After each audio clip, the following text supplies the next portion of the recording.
નમસ્કાર દર્શક મિત્રો, હું દક્ષા પ્રજાપતિ એમડીપી ગુજરાતી ન્યૂઝ ચેનલમાં આપનું સ્વાગત છે. તો નિહાળો આજના મહત્વના સમાચાર. પાલનપુર ખાતે શ્રી એકતા માનવ વિકાસ ટ્રસ્ટ પાલનપુર દ્વારા શ્રી એકતા સમર્પણ પુસ્તકાલય શરૂ કરવામાં આવ્યું છે. આ પુસ્તકાલય પાલનપુરના ગઠ્ઠામણ ગેટ ગલબાભાઈના પુતળાની સામે ગુરુકૃપા કોમ્પ્લેક્સ બીજા માળે પાલનપુર. અહેવાલ દિલીપસિંહ સોલંકી. વધુ સમાચાર માટે નિહાળતા રહો એમડીપી ગુજરાતી ન્યૂઝ ચેનલ. નમસ્કાર દર્શક મિત્રો, આજે હું આવી ગઈ છું શ્રી એકતા સમર્પણ લાઇબ્રેરીમાં અને આપણે મળીશું એમના પ્રમુખ સાહેબને અને વાતચીત કરીશું લાઇબ્રેરી વિશે.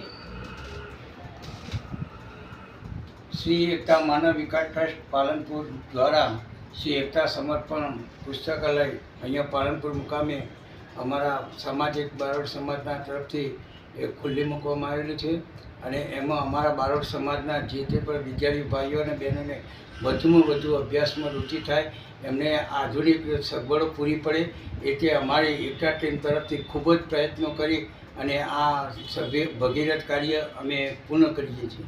Thank you. આપનું નામ?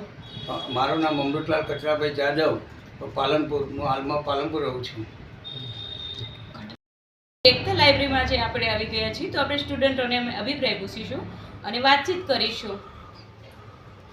એકતા સમર્પણ લાઇબ્રેરી અમારા સમાજના વિદ્યાર્થીઓ માટે બહુ જ સારી છે. અહીંયા અમારી સેફટી અને સિક્યુરિટીનું ખૂબ જ ધ્યાન રાખવામાં આવે છે તથા જરૂરી પુસ્તકો પણ અહીંયાથી મળી રહે છે. Thank you. મેં કહી ગયા. Good afternoon everyone. Shri Ekta Manav Vikas trust library જે અમારા સમાજની છે તે ખૂબ જ સરસ છે. બધા જ વિદ્યાર્થી ભાઈ બહેનો માટે ખૂબ જ સારી રીતે સગવડો મળી રહે છે અને ગર્લ્સ માટે તો ખૂબ જ ઉત્તમ છે.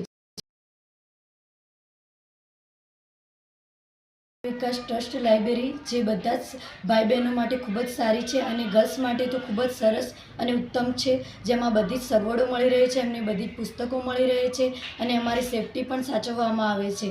અને ખાસ કરીને તો બસ એ જ કહેવું છે કે બધા જ સમાજમાં આવી લાઇબ્રેરી હોવી જોઈએ, જેથી કરીને વિદ્યાર્થીઓને પણ ભણવાનો ઉત્સાહ વધે.